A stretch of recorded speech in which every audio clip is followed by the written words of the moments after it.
Dedicated truth seeker Mel K is here to make sense out of the senseless on this episode of United Patriots Uprising with Gary Binford.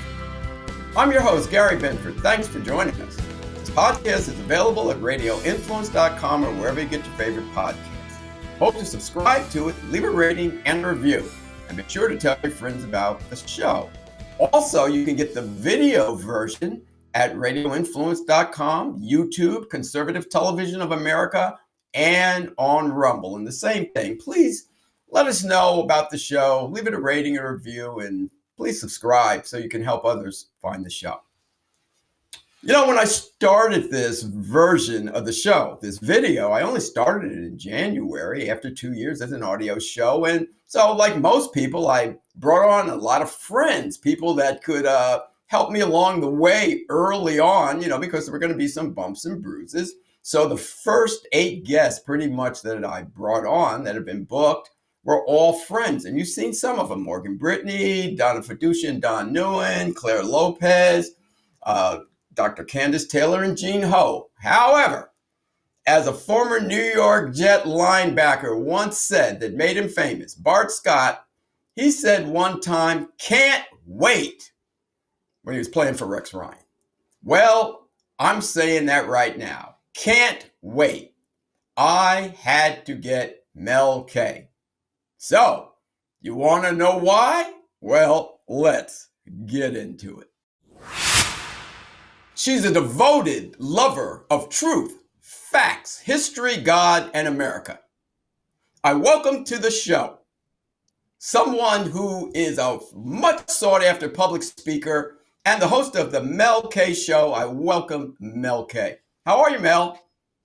I'm so good, and I'm so happy to be here. I've been wanting to talk to you for a while, so thank you for having me. And I've been wanting to talk to you, Mel, because you're doing wonderful things, and it's really interesting, your background. You know, you're coming from the Philadelphia area, graduate with honors of out of NYU. Then you go out to Hollywood, and you're doing film, because you majored in journalism and film. You're doing film, and you're doing stuff out there, investigative journalism. But, you know, I spent a lot of time also out in Southern California. It's called La La Land for a reason. So what was it like out there, and did it prepare you for what you're doing now? Yeah, a little bit. Like you said, I went to school in New York City for journalism. Then I went back for film, and I kind of made a career out of both, being that I was known as somebody who could take history, fictionalize it, and make kind of educational, historical drama pieces. So I had always been working on really deep research into periods of time, because in order to take a true history story, I've written about Eichmann and Jerusalem trial. I've written about after the fall of Saigon. I've written about the expatriates in France in the 20s.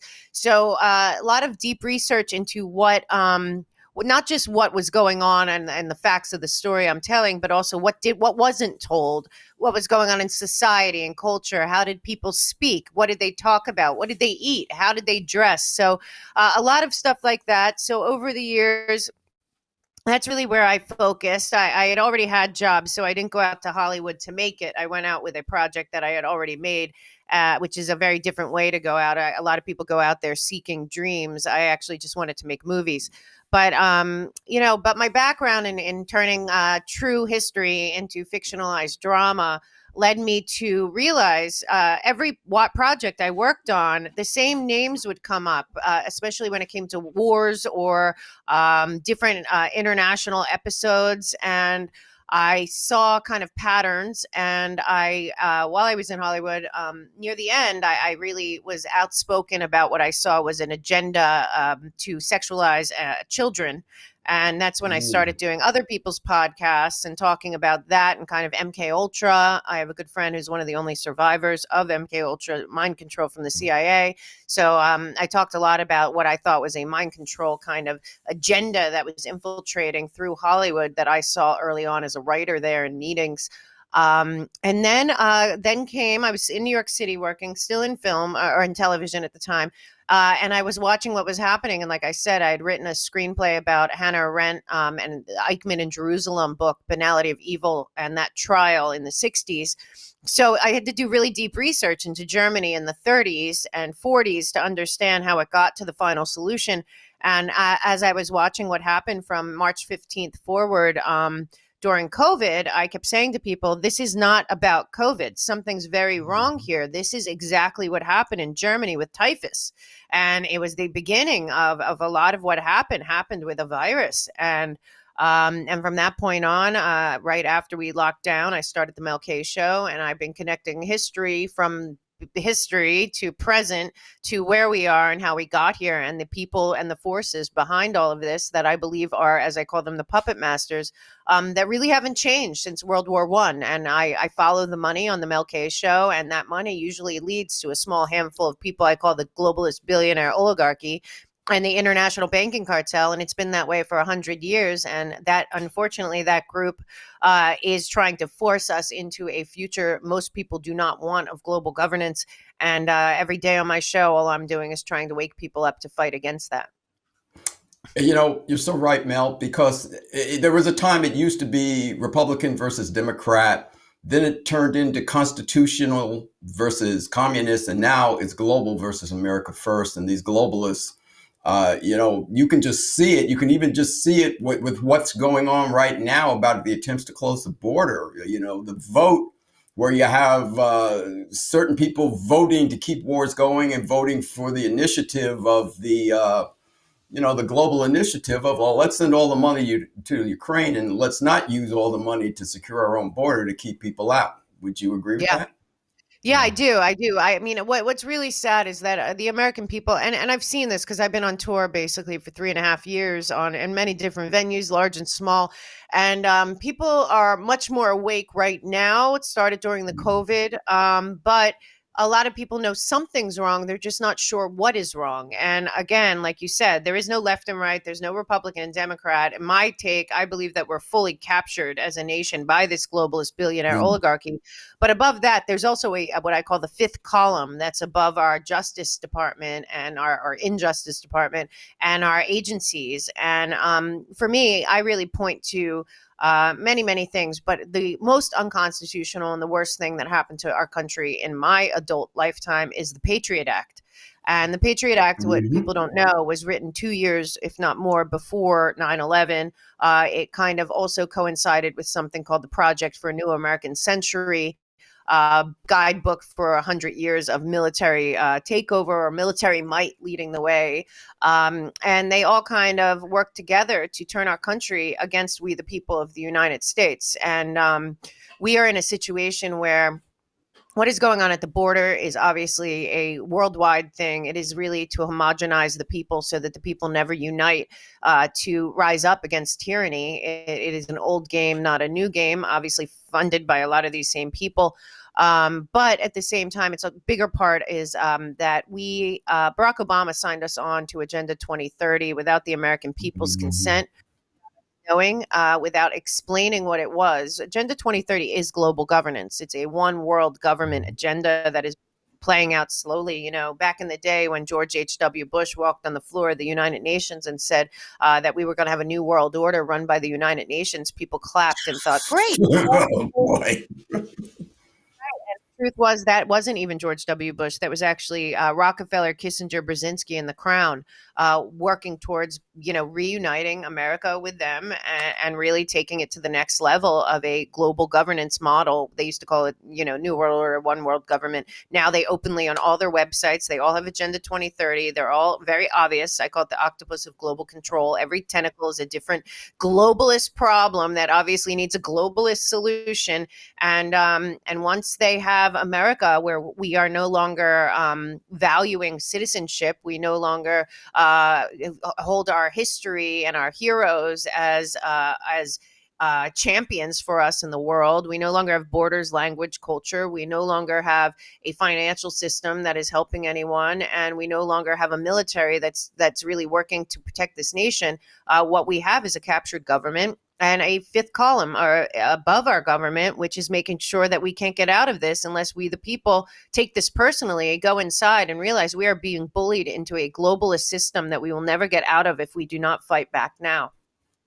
Right. And part of the problem, obviously, they're using President Trump's America First, which is constitutional. They're using that as a wielding stick to say, hey, what about America? That's racist. That's this, that's that. And you nailed it. Right. When Obama started out in Cairo talking about we're a mean, evil nation and Yep. we just want to fit in, I'm like, okay, here we go. You know, Yeah. you Yeah. know, I mean, people so don't really know that about Obama, about his background with Weather Underground and Franklin Marshall Davis, because we were not allowed to know Obama's history. He was a senator for 1 year. He came essentially out of nowhere and nobody questioned it. He had people around him like Norm Eisen and Cass Sonstein, who are still running the show in the fifth column, as far as I'm concerned right now. And Obama came in as a uniter when really that's not what he was at all. What he was a tool of the globalists, because people do not realize still, and it's hard to accept certain things, but I've been doing this as in what I do for a living my whole life. Both Bushes, Clinton, Obama, and Biden are all globalists. They are all there you go. for a global governance. They have always been, and Obama was picked, and Hillary was supposed to be next, and Donald Trump came in. To their surprise, I believe that night they did not believe Donald Trump was going to win, and everything since then has been a rush and a operation to return us to the path of global governance or the Great Reset or whatever you want to call it. Certainly, I believe the pandemic was a plandemic. And it was necessary because populist movements were happening all over the world. And you're absolutely right. When people talk about MAGA, that is actually that was Donald Trump's financial plan. MAGA. It had nothing to do with racism or anything else. It was about rebuilding America from within, having no supply chain issues because everything we needed was made here. Our energy independence, all kinds of things about restoring manufacturing all over this country. That's what that was about, and that's a big problem for the globalists because part of the whole goal was that every nation would be dependent on them. And as Trump was walking us away from them, getting out of UNESCO, which is the insidious education, world education kind of Common Core type thing that is on top of what's happening to our children, he pulled us out of the fraudulent Paris Climate Accords. He pulled us out of the World Health Organization. He pulled us out of many other groups like that. The Palestinian refugee money that was coming out of UN that now we find out was, involved in a lot of this stuff. So Donald Trump did a lot of things that really ruined their global governance plan, and they want 2030 to happen no matter what. It's like they all signed a blood oath to make sure. I also believe that all these people's futures, finances, mind, body, spirit, their planning, everything is based on them being part of like a Pan Am of Hunger Games, globalist, oligarch, billionaire class of people. And the scary part is we used to be able in World War II, you could say, oh, it was Germany. But right now, the people that are running what I call the Fourth Reich, they don't have an allegiance to any nation, to any flag, to any people, to any religion.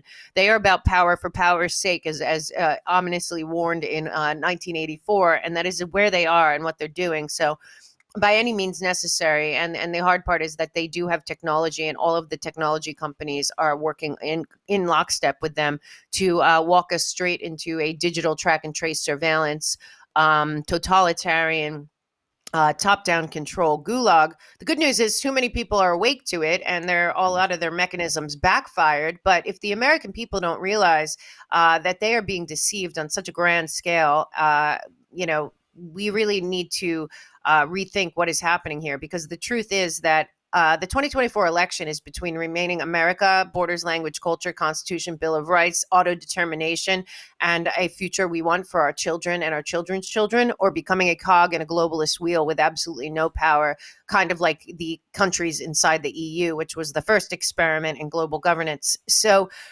right now, I think people are waking up, but the American people have to realize, a lot of times we see the Trump meme, or Trump said, they're not after me, they're after you, and I'm in the way. I would say they're not after America, they're after the world, and America right now is in the way. The controlled demolition of America is because they cannot achieve one world government without the United States. And so the people of the United States that do get it should use that as an empowering thing to go inside, to define for themselves what their mission is, what liberty is, what freedom means to them personally, and become the lightning rod in their local communities and in their counties right now, not in 6 months when you realize that the same demons that have stolen every other election are going to do it again. But right now, you got to get involved, because the globalists are also running all of the get out to vote travesties around the country as well, and we can only counter them if we're in the game.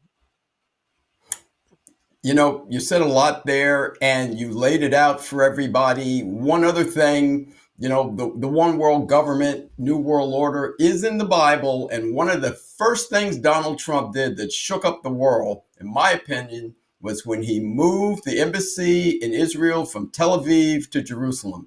That sent a clear message to a lot of people, in my opinion, where they're going, uh-oh, okay. This guy, Bush didn't do it, Obama did it, everybody said they were going to, nobody did it. This guy's taking this stuff seriously. Would you agree? Yeah. Yeah, I do. And the other thing that is going on is everyone is pretending that the Muslim Brotherhood no longer exists, because the Muslim Brotherhood are involved in the global governance movement. They are a big, giant part of it. They are out of Qatar. And right after the fall the travesty of Afghanistan, if people don't recall, Blinken said that he was going to cede basically our control of Afghanistan to Qatar, and Qatar has so much power and so much influence. The World Global Summit is this week in the UAE. The COP28 was in the UAE. I mean, a big part of this is that, if everyone remembers the Arab Spring, when Obama and his color revolutionary friends popped in, took out Mubarak, who we had no problem with, and popped in, the head of the Muslim Brotherhood. Of course, the people of Egypt luckily rose up. But what we have to understand is that also another thing that he was doing with the Abrahamic Accords was that he was opening up a way to financially and in terms of trade and in terms of trading off good in and out. He was opening a new corridor of cooperation worldwide with all of the world that was based on cooperation and good, positive things.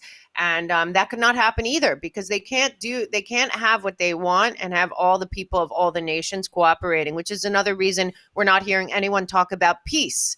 We're talking about escalating wars that don't need to be fought, because for financial gain, but also for control. As long as there's order out of chaos is how these people work. Mm-hmm. And we really need to put our foot down. And this isn't about funding Ukraine. It's about funding the one world government, the global governance system. That's behind every war that we have going on right now is being paid for on both sides by these same people from Davos and the globalist, I call it the international banking cartel, all the way up to the Bank of International Settlements.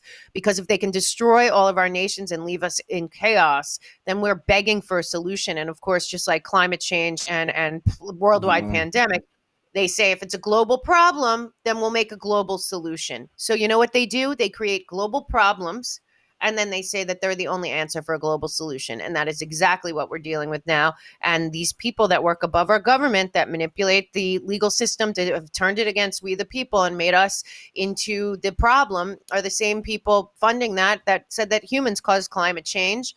And, a virus, was spread without any symptoms, asymptomatically through the air. So we needed to lock down. These people will do nothing. They're Machiavellian. It's by any means necessary. But if the American people don't realize that we're a captured nation, and the reason that we have a uniparty is because they're very good at this, and it's been a 100-year plan, then we're going to be stuck. If people are waiting for somebody else to do the heavy lifting, that's not going to work. All hands have to be on deck right now, not in 6 months, right now.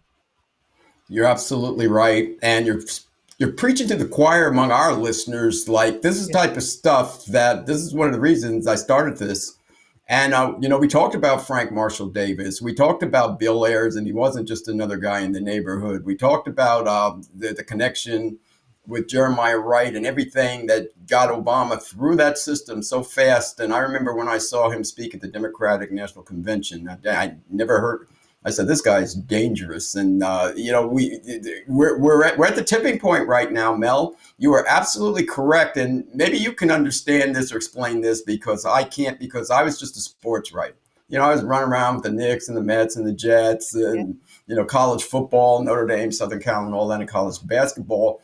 But this could not have happened unless the media completely, and when I say completely, I mean completely, turned a deaf ear and closed their eyes. And we watched this. We have watched this now for 10, 12 years. We're seeing it at the border. We saw it with the virus. We saw it with, they would not tell that vaccine was dangerous. They would not tell us the virus was weaponized. You were correct about that Patriot Act. And every time something happens in this country, every time something happens where people become afraid, when people are afraid, they always run in and take a little bit of our liberty and freedom away. Right. So how did the media allow this? Not how did they allow it? How did they pull this off? Right under our nose. First and foremost, we have to understand the media is owned by the globalist billionaire oligarchs. So, BlackRock, Vanguard, all these people, they aren't just in America. They're actually full-on globalists. The guy that runs BlackRock, Larry Fink, which, talks about going direct, which basically means the corporations and the banks skipping the government, the Constitution, the Bill of Rights, and controlling human behavior by design through the corporations and banks. So that is what has happened to this country and was accelerated during the pandemic. At the same time, most of the people in the media at the various highest levels are members of the Council of Foreign Relations. They believe in global governance. Their big audience will be global. Also, a lot of the veteran writers, I was also in journalism like you, a lot of the veteran writers were fired or squeezed out if they weren't going to do what they need to do. We got a big problem with think tanks in America. These think tanks are largely funded by the same globalist billionaire oligarchs that are behind everything else that's destroying this country. And they write a lot of the legislation. They too also go right to the networks, right to CNN. MSNBC has a ton of former intelligence people working there. They have given shows to people that Nicole Wallace was in the Bush administration. Andrew Weissman obviously is the Mueller lead prosecutor that did an entire investigation on something they already knew was a lie. We have over there, we have Al Sharpton, who should have probably, for Tawana Brawley, that should have been out. So, MSNBC is just another wing of the intelligence community. That's a fifth column, operation over there. CNN's failing. It's divide. And the other point is that people have to understand about the media. They have kept Trump in lawsuit after lawsuit, after impeachment, after this and that. Now the 4 persecutions coming up to keep the news cycle on Trump. And it's not because of Trump. It is to wear down the Trump voting bloc, what they call the populist or the national movement. That is what everything has been about since Crossfire Hurricane, is not as much about getting Trump, but about silencing the 80 million people who still believe in America and our nation state and our country remaining a independent nation, auto-determining our future by the people, for the people. The real war on Trump is, when he says it is on us, it is 100%.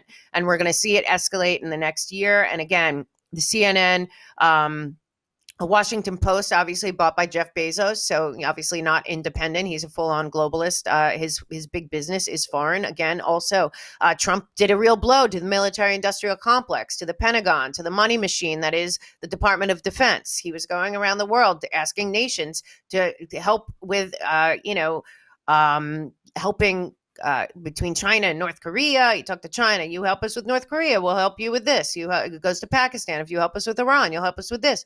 He was doing negotiations to not have endless wars. Well, that was a big problem as well that people don't really look at. He was a real threat to the money machine that is the military-industrial complex. So you put all that stuff together and you realize that the war is on the people that still want America to remain as founded. And that should be empowering to people out there that don't really fully understand what's happening. It is not about Trump. And again, it's not about when he says that they want us, not him.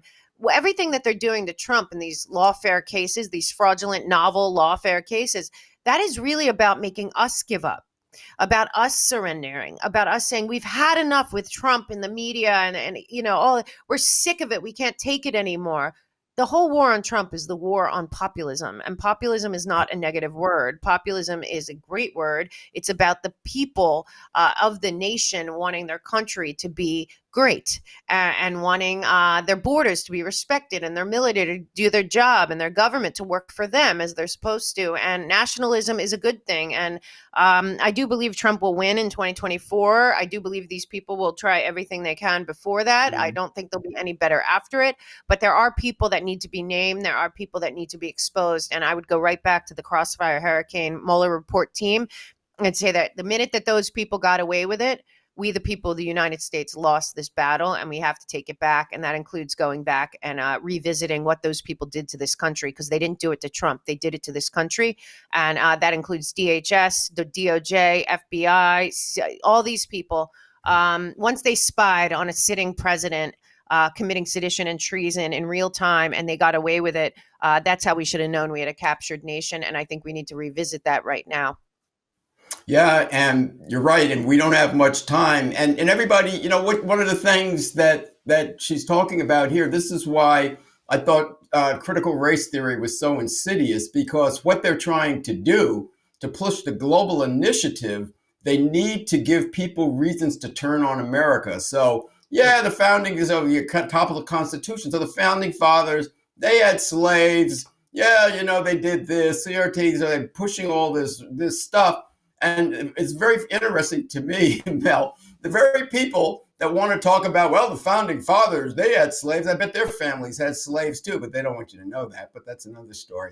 But you just moving into this area that you're talking about right here, before I ask you for some solutions, when I looked and saw that you say you're about truth, facts, history, God, and America, I found it refreshing to see that you listed truth and facts, because there's so many people that think truth and facts are the same. I'll give you a short kind of story that a lot of people have told to show you the difference.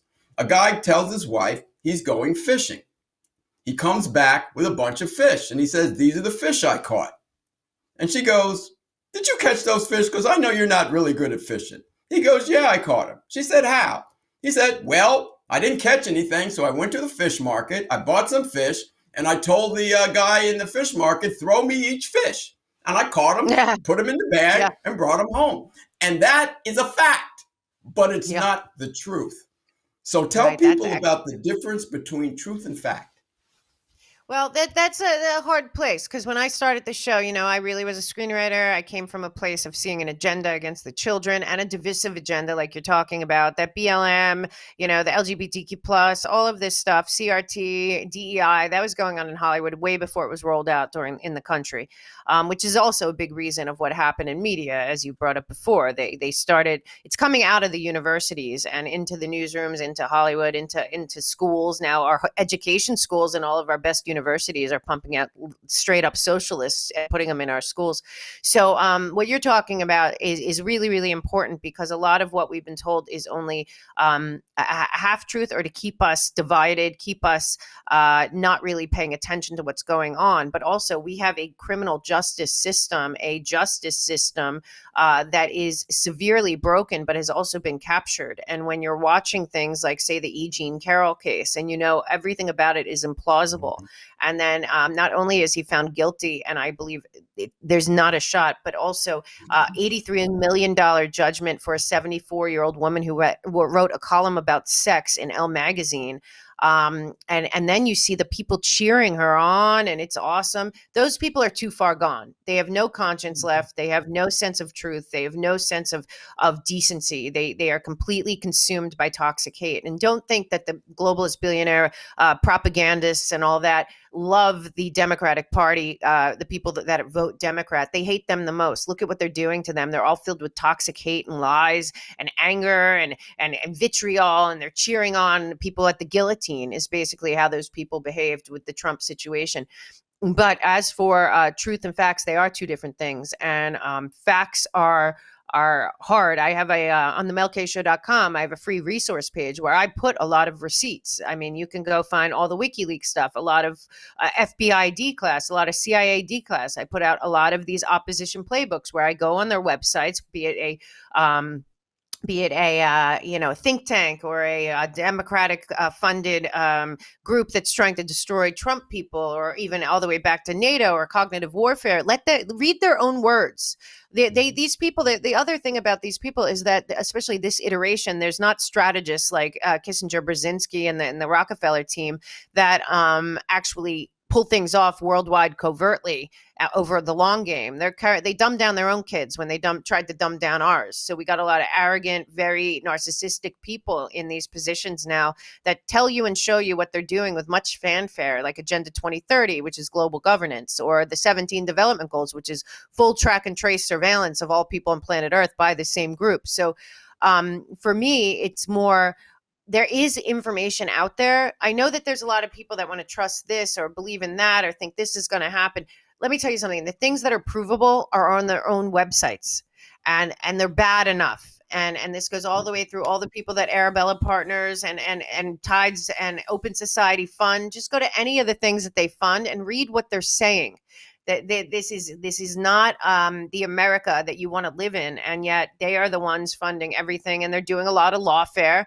The thing with Trump, it's affected. I think they've had about 1,000 victims of lawfare since the 2020 election, and it's the same group of people: Brookings, Just Security, Eisen, Weissman. It's all the same people involved in the Mueller team. I mean, they are running this country through lawfare above this nation, and we have to really start to understand who they are and why they're doing this. And I believe why they're doing this is because they're fully invested in the global governance model of Agenda 2030, financially and in every other way. And they are going to achieve that by any means necessary. The good news is they can't achieve it without the American people. And the American people have to start taking it personally that they would like to destroy this country from within. They're very far ahead in the controlled demolition of America, but they haven't gotten there yet. So this year is the year that you got to, I say to people all the time, I don't care if you were a drunk, a philanderer. I don't care if you were a gambler. I don't care if you built the biggest, best business in the world. Whatever it is right now, you got to go inside. You got to decide who you are, what you want, what personal liberty means, what personal sovereignty means, what you want for this nation, your children, your grandchildren, and then you have to make that happen. There's a lot of room right now for leaders and heroes, especially on the local levels, and that's where we'll make the change. The vassal state of DC needs to be dismantled. Lobbying needs to be illegal. Think tanks need to be fully transparent, if not dismantled. They have too much foreign money in them that are manipulating and writing our laws. And on top of that, we need to start also, I know Trump wants to do Schedule F. I know they're putting in things so he can't, but we need to dismantle any agency that is unconstitutional. Like you said, one thing in terms of helping a small group, even if it's minnows in the Bay in Washington State, is actually an attack on liberty and freedom for everyone. And these unconstitutional agencies are a real problem, and they got to go. So I have a lot of hope for 2024, but everybody, all hands on deck now, because they're in your neighborhood, they're in your community, they're setting up shop under new names like the Voting Alliance for Excellence is now the rebranded Zuckerbucks group. We got Indivisible. We got Democracy Alliance all over the country. We got obviously they've infiltrated a church network in Atlanta that goes around and trains people to go out ballot harvest in inner cities. So we got a lot to do, but I think we can do it. Yeah, can I throw one more log on the fire Sure. of the things that you say we have to get rid of? What about open primaries? Yeah, this is a total travesty. Well, the saddest part about primaries is the worst people in the primaries that I've seen, because I've been doing helping a lot of candidates since 2018, is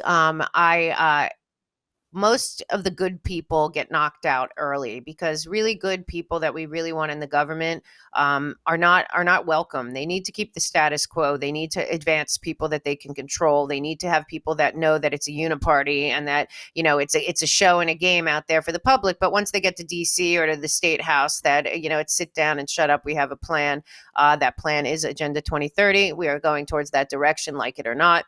So, that's a big deal. Also, we have to understand that they have the infiltration, instead of invasion, started at the murder of JFK. It was already happening. He talked about it himself in 61, but they started on the local level. They started in the school boards, the election commissions. They started in the city councils and the commissioner's office before they went and fully infiltrated DC. So, local action is the biggest thing going forward for that. But also do understand that the people that are funding all of this, the billionaire globalist oligarchs, they're easy to find. Anything you see, you should just go to influencewatch.org and put in their name, scroll down to funding. You're going to find there's 10 foundations, or I call them philanthropathies, Gates Foundation, Open Society, Omadar, Tides, Arabella, New Venture Fund. They're all the same. They're funding everything from Black Lives Matter to the ceasefire marches to the entire get out the vote for marginalized voters. What I will tell you is that this group of people that are running our country, that have captured this nation,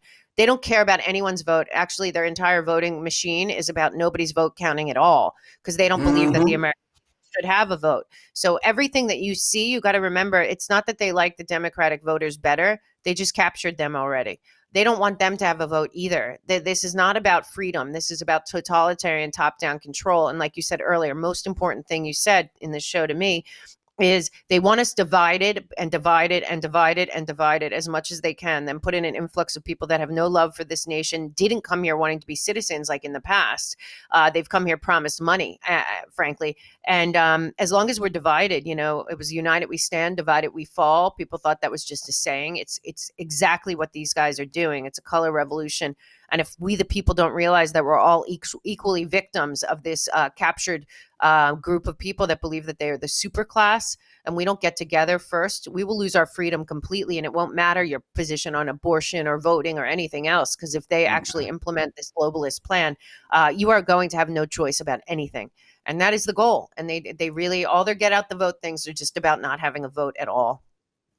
I hear you, Mel, and the biggest hammer that I bang on this show is about cultural Marxism, and that's why we're always talking about the communists tried it, it didn't work, they couldn't get us to do the revolution. So Gramsci's cultural Marxism, and as you know, it's divide and conquer, pit like rich against poor, black against white, male against female, create chaos, and then come in and after the chaos you created, say now big government, or as you say, the powers that be are going to come in and now run the show that they started this thing, and it's a mess. Mel, before we ask you to tell people how to reach you, please tell people about you. Like, I know you travel around, and you've traveled around speaking at rallies with quite a few people that have been on this show. You could tell them about that, and also tell them about your show, what you do, how you do it, and what it's all about.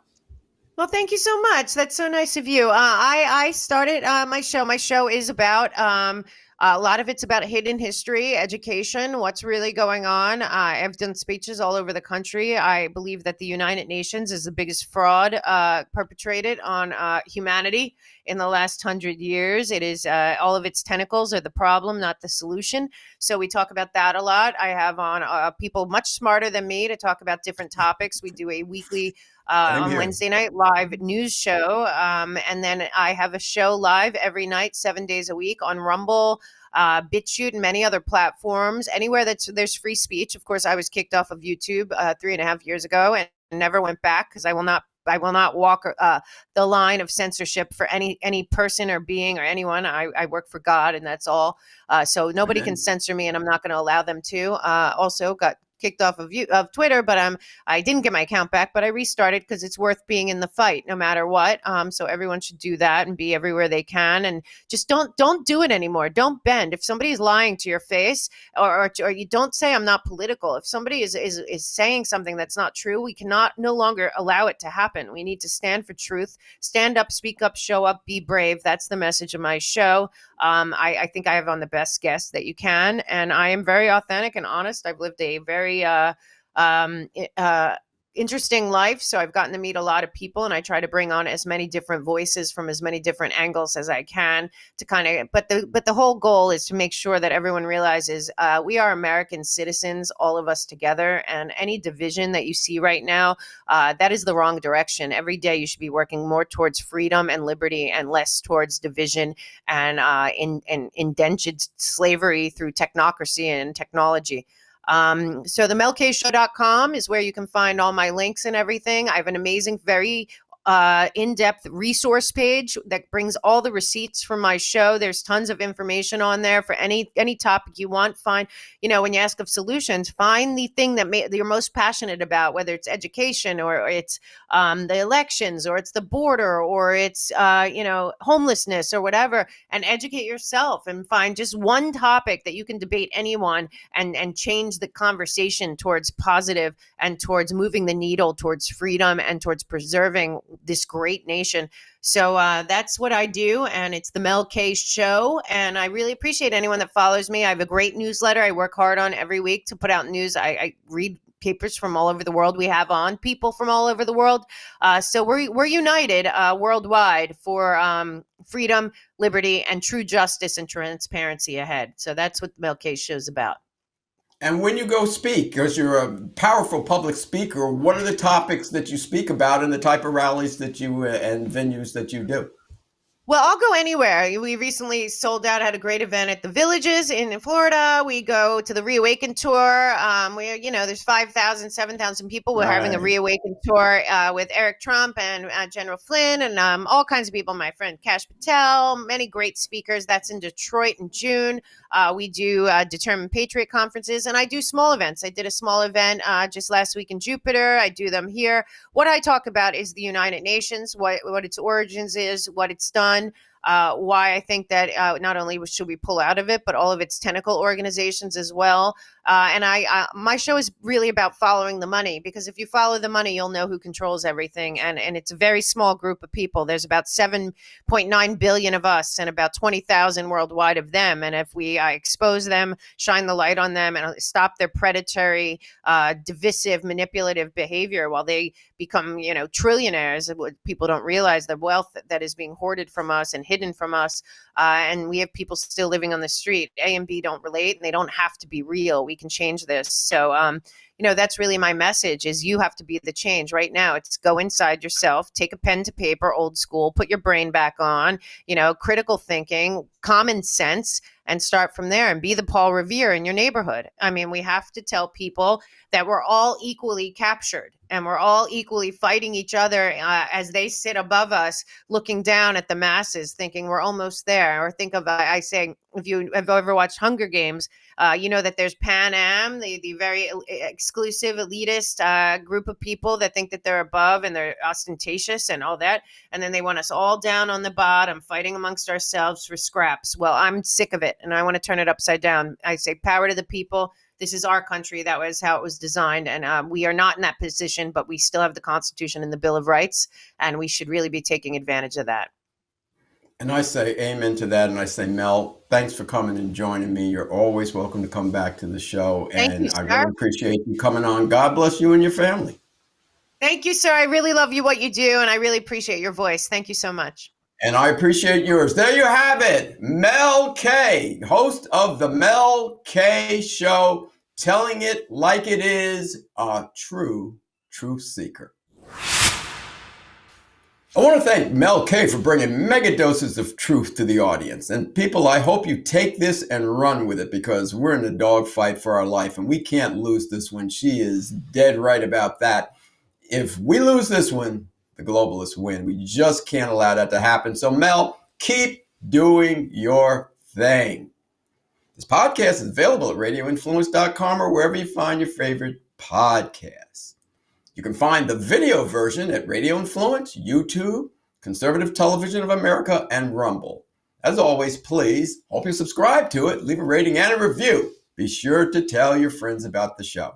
We also have an audio podcast archive where all the guests that have been on, the 150 high-profile guests that have previously been on this show, you can find them there and hear these podcasts. They feature people like Lieutenant General Michael Flynn, Clay Clark, Ben Carson, Monica Crowley, Carrie Lake, Michael Loftus, Will Witt, Kenny Chu, Ann Vandersteel, Kevin Sorbo.